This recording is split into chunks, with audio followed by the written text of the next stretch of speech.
Welcome to Read Your Comics, and today I'm looking at the first full month of the 1987 Superman reboot by John Byrne and Marv Wolfman. Thanks for joining me. My name is Daryl. I'm the host of Read Your Comics, and I'm excited about the James Gunn Superman movie coming out this summer, so I've been making some videos to touch base on some of the Superman stories of yore. Some are considered classics, and maybe some not so much. Now, this is the first full month of the 1987 reboot, but I'm not covering the Man of Steel miniseries. So each of these titles relaunched or were rebranded at the close of Crisis on Infinite Earth. So the Superman Volume 1 got rebranded into The Adventures of Superman, which was actually the title came from the 1950s TV show. And they relaunched Superman into a new number 1. And then Action Comics was rebranded into a team-up book to replace DC Comics Presents, which was the Superman team-up book of the time. John Byrne, of course, is the architect of all of this, and he was offered to do all 3 books, but he said that writing and drawing 2 books was going to kind of be his limit before he would burn out too quickly. So Marv Wolfman, who had already been doing a little bit of Superman before Crisis, stepped up to be the 3rd book creator, and he teams up with Jerry Ordway on the art there. So big names for this time period. I mean, Marv Wolfman obviously been around for a while, but I would say he kind of was a superstar in the early 80s with Teen Titans. And of course, John Byrne in the competing top-selling book over on X-Men at the time. These were probably 2 of the biggest names you could think of at the time, short of like Frank Miller, who was doing Batman, and Alan Moore, who was doing Swamp Thing at this time, probably wrapping it up, and Watchmen and so forth. So if you were going to get 2 of the top superhero creators, John Byrne and Marv Wolfman were the perfect choices to reboot Superman for the new era of the DC universe. But before I jump into any of these, I just want to give a quick shout out to all the viewer support. All your likes, comments, and shares are much appreciated. And if you're new to the channel or just haven't done so already, be sure to hit subscribe so you don't miss any future videos. And while you're at it, go ahead and like the video now so you don't forget when the video's over. And just in case you missed it, I've already covered the final story, The Man of Tomorrow. I did that with Justin from No Good Comics. You can find that in my Superman playlist. I also covered the last issue of DC Comics Presents, which was Steve Gerber and Rick Veitch doing a Phantom Zone story. And that was how those series ended. So I'm just skipping the miniseries and jumping into the relaunches. Let's start with Superman number 1. I believe that's probably the one that hit the shelves first anyway. So I'll admit, I love a good yellow cover, and I think this is a pretty good Superman cover, but I don't know that it's the best Superman number 1 cover. Now, he already did a cover with Superman pulling his shirt open and revealing the S for the Man of Steel, so maybe he wasn't thinking of this so much as this is Superman number 1. This is going to be the ongoing series for the foreseeable future. And indeed, this will be the volume of Superman that he eventually dies in issue number 75. I just don't think it's like a truly iconic image, especially when you compare it to like the Adventures of Superman here.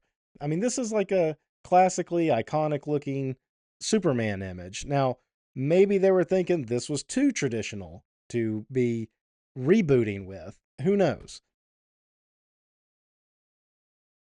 So not quite exactly sure where Byrne's headspace was when he was laying out this cover. Now, it does do it's your first issue Superman, and it could be your last. You know, that kind of plays into what the story is going on here. And you see this kind of, looks like a robotic skeleton-looking figure with some green glowing happening on the inside. Clearly, that's kryptonite, right? I mean, even the green glow on Superman. If you're familiar with Superman at all, you get the idea of what's happening here. I do love the yellow, vibrant popping out, though. Great contrast. Then we open the book with a nice, heroic shot of Superman crashing through a wall. I love how the names are written in calligraphy. John Byrne with Terry Austin as guest inker. So I guess he's not going to stay on the title for very long. But Terry Austin, I think, is John Byrne's best inker. I don't really love John Byrne when he inks himself that much.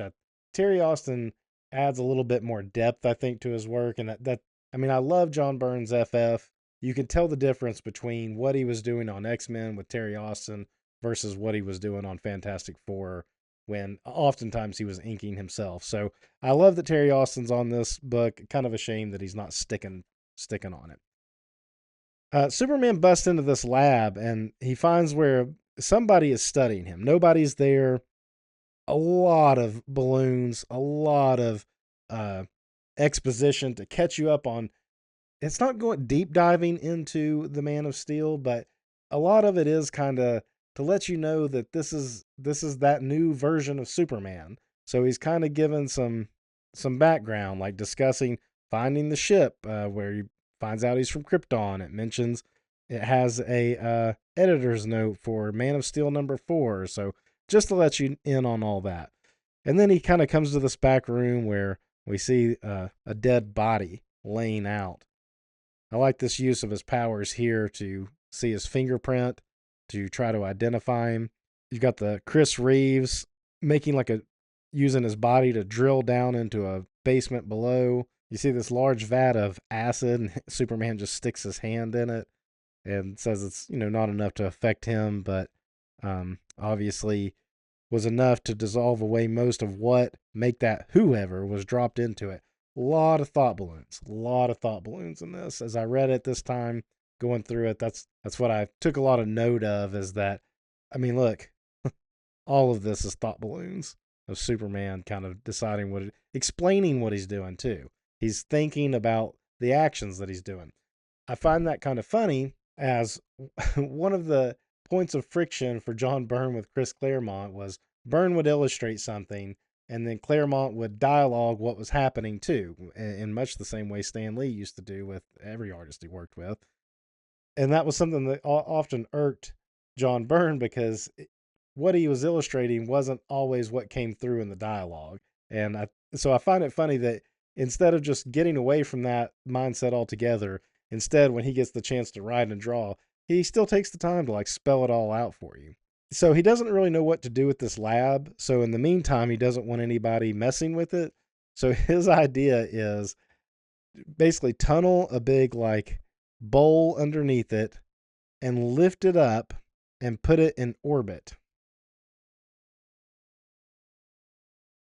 And he mentions how in space and everything, it'll preserve everything until he can get back up there to mess with it later. I wanted to take a quick look at the ad right here. Notice how they use green on the cover in this one, and this has more of a yellow instead of the blue background. And this cover would go completely white. Then Clark has a date with Lois, and that's what he's thinking through here, is that he's got to get back there and meet Lois. It's been hard enough to get her on a date, and their date is to go jogging. This is all he could convince Lois to do with him, was go for a jog. And she does, and man, it's just the dialogue in this. I don't want to say it's bad, but it's tedious. It's overdone in most cases, right? But it's also trying to establish the world we're living in. Maybe as we go along in the series, it gets a little less. I've read a bunch of this, but it's been a long time. So anyway, as they go through the jog, and then there's a bank being robbed, and Lois, of course, is like, we got to go check it out. I'm not letting you beat me to a story. He tries to tell her to go to safety, and she's like, no way, I'm letting you get a story in front of me. So you got that Lois and Clark kind of competitive dynamic, mostly on Lois's side, because Clark could beat her to every story if he really wanted to. And this guy, he grabs Lois, and Clark, he steps in. So this is not a weakling Clark Kent. What John Byrne did with him was try to make him not a bumbling goofball, but make him just be a physically fit man, and put it in the perspective of, if somebody notices the similarity between the two, but they witness him being not really that strong, then they would think, oh, well, he just kind of looks like Superman. Just like, everybody has a friend that looks like a celebrity of some sort, right? And that's kind of the concept that John Byrne was playing with Clark Kent here. He didn't want to make Clark Kent just a complete nerd. He wanted him to just be kind of like I said, averagely masculine man, I suppose you'd say. So basically, Clark he pulls his punch, obviously, and he takes the opportunity to get hit, and he flies over the counter with that one punch, which you would think if somebody hit a regular human hard enough that they went flying over a bank teller's window and desk and stuff, that would probably break their neck. It would break something. It would definitely leave a big bruise on the side of their face, right? But Clark's like, oh, I get to go over here where I'm over the counter and out of the way so that he can change into Superman. And this is where we meet this character, and he reveals himself to be Metallo, and that he already knows who Clark and Lois are, almost like he was just trying to attract their attention. And he says he's the man who's going to kill Superman. And he's going to get his chance. Put her down, mister, now. And this Superman is he's pretty arrogant in his abilities right now. He's still kind of young. I don't remember the exact timeline. It was maybe within like the first like 2 years of him being Superman. So he hasn't really faced a real challenge yet, I guess. Like somebody that could kill him, more or less. So he just kind of lays a hand on him, is like, you need to settle down, and immediately gets thrown through the wall. And since he was already hit once as Clark, he notes that, wow, he must have been pulling his punch when he hit Clark. And then we're going to kind of get a throwdown. Look, here's a pull-out ad to win a, more or less, a trade paperback. Maybe it was a hardcover, a 1-volume collection of the Man of Steel. That's pretty interesting. I didn't look at it that close before. So you mail this in and you could win. And it says it was the only way to get it. So I wonder if those are, I wonder what those go for. Anyway, the fight just continues here. You definitely get the dialogue going as Metallo just starts to whip up on Superman. But Superman says he has a question of who he is. And this is where we find out the lab that Superman found earlier. And you're getting like little flashbacks of who he was, and this doctor who's created him essentially just to go out and kill Superman. And as Superman's asking, like, who are you and why are you attacking me? He says, that's 2 questions and I don't feel like answering either of them. He starts to power up his kryptonite eyes, and the police show up because Lois has called them in. And they save Superman, at least for a moment. Lois goes to check on him, and he says he's trying to catch his breath. And that's when he has another flashback revealing that he is powered by kryptonite. So I'm not super familiar with the Metallos before Crisis, but this version is definitely the one that like the cartoon and later versions are going to use of Metallo. And then we have this doctor explaining what his motivations are, that he's kind of discovered that Superman's from another planet. He's been able to translate some of the Kryptonians somehow. Well, he knows that Krypton died, that it exploded, and that Superman was sent here. But he also thinks that the Kryptonians were sending out scouts to look for other planets to conquer, to escape their death, essentially. So he thinks Superman is a Kryptonian scout leading to conquer the Earth. And he says he brought with him the kryptonite accidentally, I am sure, as he said. And he uses it to power up Metallo. But Metallo quickly turns on him. Once he realizes he has the power to stop Superman, he says, why do I need you anymore anyway? And that's the old man that we found dead. Now, this is all flashback inside Metallo, or even maybe just for the reader to experience, so we know what's going on. But Superman's not getting any of this information. He's just taking a beating. That's it. But he does mention that he is powered by a kryptonite heart. And Superman says, Krypton? Because this Superman doesn't know a ton about his origins, really. He's still kind of learning all that as he goes. And here's something I found interesting about all of these books. We get like a page of Lex Luthor. Really, well, one of them is a little bit more, but in the Byrne issues, we're just getting a little bit of Lex Luthor in each one. As he's getting a report about Superman taking a beating. Luthor's not happy about it because he doesn't want Superman to be killed by somebody with him. He actually wants to subjugate Superman himself. The police get Superman out of the building, and it collapses, and only Metallo comes up, stripped of all of his fleshly exterior, holding Superman's cape. It looks like he's killed Superman. It was over. Here's our cover image. Well, Superman comes out, but he's too weak. Superman's going to put up a fight no matter what, right? And he opens up his heart like it's the Matrix, the Prime Matrix, whatever that thing in Transformers is called. He opens it up to expose his kryptonite heart and just take Superman down. This feels very like Bronze Age Superman right here, actually. I like this panel here too. It reverses. So this is a great layout of, the close up on Superman's eye versus the close up starting up at the top of Metallo and pulling back. And then as he looks up and he says, "Huh?" And then he's just gone. And as Superman wonders what happened, Lois says she doesn't know either. She said there was just a big shadow showed up and then he was gone. And she asked him, "Is it true what he said about you being an alien?" And he said, "Yes. I just found out a couple of weeks ago." So giving you a really good idea of like how young and inexperienced this Superman really is. And she's like, "Are you worried about him coming back?" And he says, "Not nearly as worried as I am about that rock in his chest, because if what he said about that is true, then it can kill me.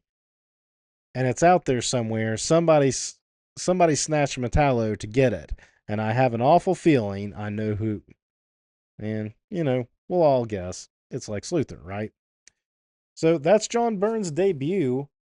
I mean, not really his debut. That's John Byrne's debut of his ongoing series. But before we get into his next book, we're going to go ahead and look at The Adventures of Superman by Marv Wolfman. As I mentioned earlier, they settled on this Adventures of Superman because it was based off of the 1950s TV show, which, again, John Byrne referenced as his first introduction to Superman. And this was Superman Volume 1 that got rebranded into this book. And this title would also carry along all the way up until like the New 52 when they rebooted all this stuff. So kind of one of those, a big number on it, 424, right? But it's the premiere issue. The adventures begin. And Jerry Ordway, interestingly enough, he would go on to start writing this. In fact, his last issue of working on Superman, at least full time, was the 500th issue of this very title when Superman went through the afterlife to return, and which led into the reign of Superman and stuff. I've actually done videos on those as well. You can go check those out in the Superman playlist. So this series has a different feel to it than the John Byrne issues, I feel like. This is Lois. This is her sister Lucy, their father, and the mother who's laying in bed and she's dying of an illness. Like, it's not really cancer, I don't suppose. It's like an unknown new illness that she got. And a lot of family drama going on here. Lucy apparently was blinded at some point. I think that happened in the Man of Steel miniseries as well. She's recovered from it, but they're just going all through the woe is us. Our life has been so hard. But Lois is kind of a hard nut to crack here, and she doesn't want to share her feelings with people later on in the issue. Then we cut to this board meeting, which I guess is for some oil company, and a lot of Middle East drama going on here. So the more things change, the more they stay the same, right? And this guy who's an Arab of some sort, because as he leaves and it says, stinking Arabs think they own the world. So you've got this like American business person and they're having a disagreement. And so the guy leaves and he clicks a button and it starts, and these 80s robots start showing up.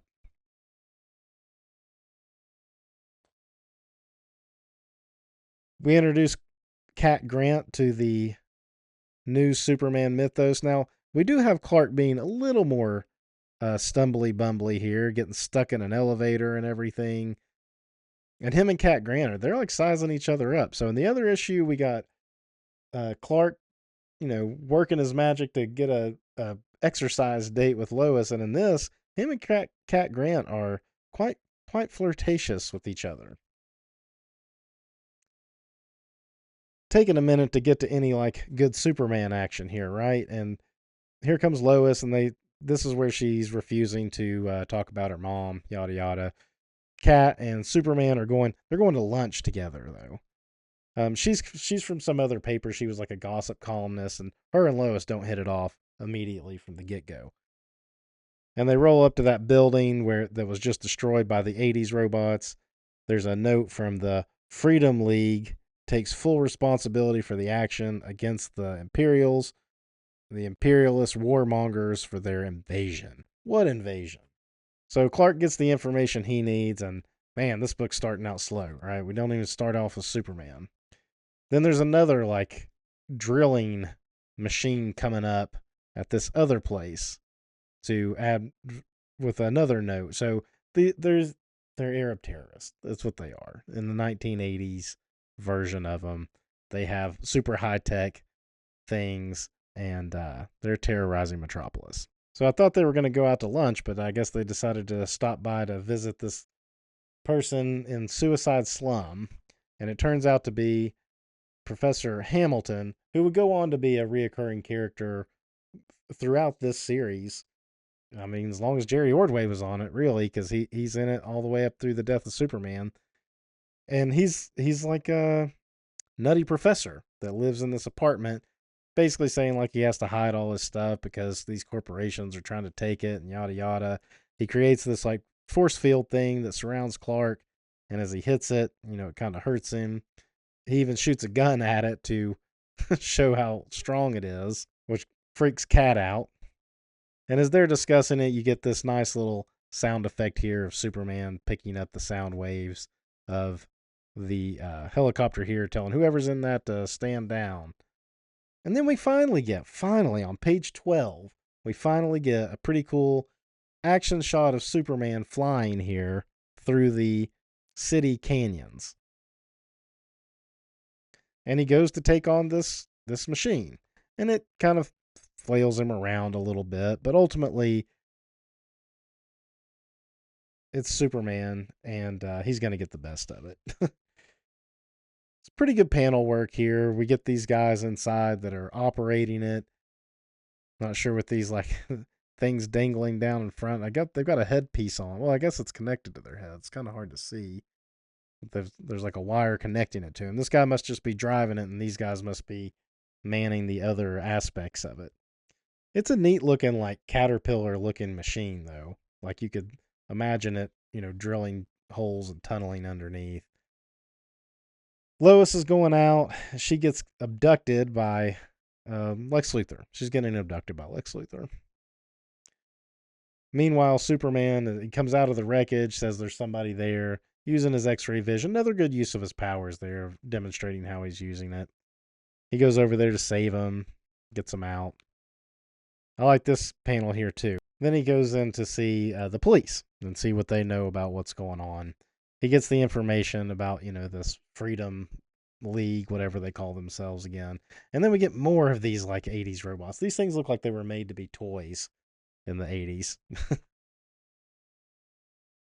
This is the most Lex Luthor we get, is this exchange here between Lois and Lex, who is abducting her, taking her on a Concorde, which, those don't even fly anymore. But that was the epitome of the rich man, right? Of the 80s, is to be able to fly back and forth across the ocean on the Concorde. And he goes on this big thing about how Lois's mom was caught in some kind of accident, and it was like some little chemical company that he didn't even realize he owned anymore, but he wants to make it right. So he's found this medicine to give her that will help her mom, but Lois has to do some things for Lex, right? So pretty creepy here altogether. Meanwhile, Superman's getting ready to take on these machines some more. Doesn't really beat them in this issue, does he? Oh, they merge together. That's right. I forgot. So he breaks a few of them apart, but then they start to merge together to become a big mecha machine. Could have done a better job. You see them connecting there, but they probably should have done like a big splash page of them all merged together so you can really see what it looks like. Finish up with Lois, who's pondering his offer, but probably going to take it to save her mom. And Lex explaining to this woman that's with him for some reason that he could cure the mom, but no, he's going to give her this medicine that she'll have to keep taking, but it's an exclusive medicine that only he has control of. So she's going to constantly have to be coming to Lex over and over and over again for the medicine. So That's Lex Luthor's big scheme in this particular series, is to control Lois in such a way. Let's look at the last John Byrne book. This was the team up book, and John Byrne said that they wanted to launch a whole new series that was going to be called Superman Team Up or some sort, but he said he didn't like how a lot of the team up books would do the Superman logo plus the Teen Titans logo, or he hated how those looked on the cover, and that he didn't really want to do it at first. But then when he got Marv Wolfman to come on, he kind of wanted Marv Wolfman to do the team up book, but then he kind of had an idea to make it work. And so he decided to make Action Comics the team up book instead. I do like this cover a lot. This one has a lot of kind of intrigue about why is Superman beating up the Teen Titans. But there is a little irony, I guess, that Marv Wolfman is not doing this book, considering it is the Teen Titans guest starring in the title. So I do like this cover, though. I like how, I like Superman's pose. He's bold on the cover, so this is the Superman book. He's taking out the Teen Titans, holding one of them up by the neck. And then you got this guy over here, says the Man of Steel is out for blood, and only this man can stop him. Now, so far, in the two books we've looked at, have not really been this issue continues into the next issue. They could totally have been read independently. And you would think that this one, because it's John Byrne, would feel exactly the same. But it's not. You could have read this one completely by itself too, at least at this point. It starts with Superman smashing buildings. What is going on with Superman? Squatter. You got John Byrne with Dick Giordano as the embellisher on this one. And right off the bat, we got Cyborg, who just happened to be walking down the street, in his civilian clothes. He rips out of him to try to stop this falling debris. And he spends a lot of time telling us what he's going to do. He's going to switch out his one hand and use his other one as a grappling hook. And he's going to swing up. And then he's going to use this sonic thing to turn all the debris into dust as it falls to the ground. It's a lot of talking to get to this point as it's falling down from, a couple hundred stories up or whatever it is. And then he's using his grappling hook like Spider-Man almost to climb up the wall. And he gets up there and you just got this power mad Superman going on. This is a great standing in the air power pose. And you can tell just by the look on his face that something's going on with Superman here. He is definitely not in his right mind. He wasn't hitting that wall because there was a villain or a danger inside. He was just causing havoc. So Cyborg's going to rip up a part of a building too and throw it at Superman to get his attention, who turns around and just rips it apart. And then proceeds to tear up Cyborg too. And it's worth noting that in this, we aren't getting Superman's thought bubbles like we did in the other John Byrne book. It's just straight up dialogue telling him he's going to die. You stupid freak. Did you really think your mechanical body could stand up against Superman? So, totally out of character, right? This reboot is mad. Why is Superman acting like this? But it's a superhero team-up book, so they've got to fight first. And he throws him, he rips his arm off. It looks like his leg too, yeah. Rips an arm and a leg off and throws him off the side of the building. He's able to kind of stop his fall so that he doesn't die. Then you get Beast Boy and Donna Troy, who are going to go help Cyborg coming out of their T-shaped building. I like Beast Boy's. He's able to take on masks, kind of like I pointed out about Morph and the Age of Apocalypse books that I'm covering. He can do the same thing. You turn into an elephant with all the weight and everything of the elephant. And pretty much this whole book is just a throwdown with the Teen Titans trying to do whatever they can to slow Superman down, but they can't stop him. I mean, he's Superman. He's got Superman's powers. Donna Troy can lift a car up and throw it at him, knock him into the ground. But he comes up underneath with a water main and blasts her up in the air. Good pose over trying to lasso him up. Here's Jericho. He's getting called into the action. He got Cyborg limping in with his one leg, and there's not much he can do. He's pretty much determined that they've lost, but he's gonna hop in there anyway. He's got to save Donna. This one's going pretty quick. Jericho shows up, and I'm not exactly sure what his powers are, but he's able to like essentially like kind of go inside Superman and find out what's going on. I like this change in his eyes right there. And he's able to take control of Superman's body. And I don't know what the distance is that he's able to do this, but um, pretty much Jericho. Well, or does he disappear? Does his body? Does he turn into this? I don't know. If you know what goes on with Jericho, let me know. But like, I thought this was like an astral form going in, and he takes over Superman's body, but because Jericho's not around anymore. But now they're left with this conundrum of, well, what do we do with him now that we've kind of got him captured? How are we gonna like keep Superman confined? And this guy who looks like Bruce Banner shows up and says, he's not Superman, I'm Superman, and he's trying to say we have our brains switched. And then you get this shot of him and you see he's on crutches. Now, we saw that on the cover. We see that on the cover there, but you don't see it in this until this panel here. It seems like Byrne probably could have executed that a little better with this guy on crutches showing up and saying, I'm Superman, instead of just this shot of a head of some random dude. And then you see he's on the crutches there. Then he gets to, as they fly back to wherever they're going, you get the rundown of how this all came to be. So we started in the middle of the action, got our superhero fight, and now we're getting our resolution, because it's not really a team up, but we're getting a resolution. So he's going to explain that Superman was called in by this guy. He wanted to show him something, and what he shows him made him switch bodies. And when they switched bodies, the other guy in Superman's body throws him back in there and says, I would kill you, but I don't really know what'll happen if I do that. So I'm just going to like lock you in a closet and keep you confined. There's nothing you can do anyway. Obviously he got out and was able to make his way back into the city and convince the Teen Titans that he is indeed Superman in somebody else's body.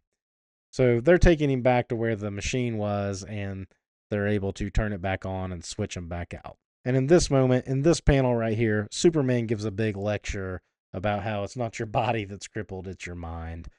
You're a better person or you need to be a better person despite the cards that life have dealt you. And that's the big lesson. And I guess this is Jericho after they switched over. Jericho's leaving him. But where does Jericho go?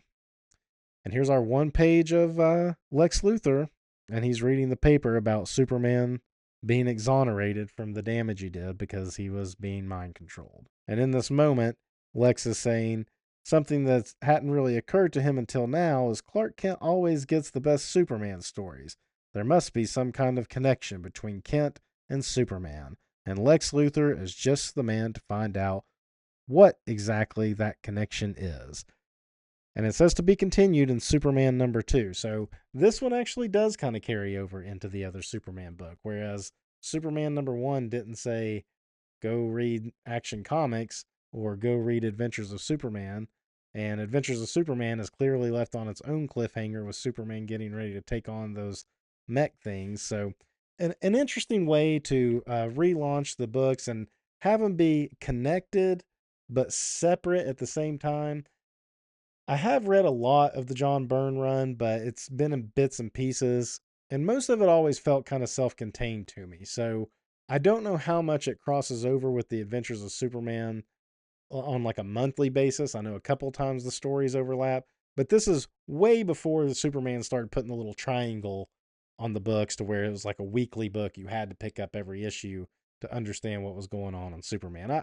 I would say they did a pretty good job of making it feel like I could just buy this book and get everything I need out of just this book, or I could buy this one and get everything I need out of this one.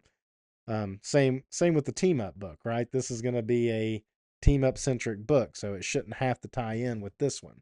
But it does give you that one page telling you to go read Superman #2. And I do know what happens in that one. It's where Lex uses like a AI supercomputer, and he does figure out that Clark and Superman are the same person, but he doesn't believe it. He seems like it's too absurd and that the machine is messed up is the ultimate end to that issue. But I think it's one that you could read on its own without having to have read that single page in this, right? Because they'll set it all up in the next issue. So that's the Superman relaunch, or the first month of the ongoing era of Superman that lasted all the way up through the New 52.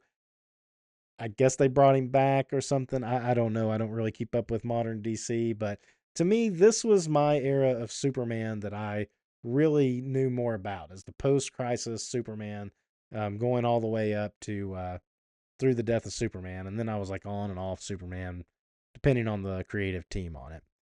So that's all I got for this one. Until next time, read your comics. Thanks for watching. If you enjoyed my breakdown of this issue, you can support the channel by hitting subscribe. It costs you nothing and helps other comic fans find the channel. You can also visit readyourcomics.com for cool merch, like this. Read Your Comics isn't just a brand, it's a mantra. And when you wear a Read Your Comics shirt, you are helping spread the word. For more classic comics conversation, be sure to follow me on Instagram at read.your.comics. And if you're still here, why not watch one of my older videos? Here or here.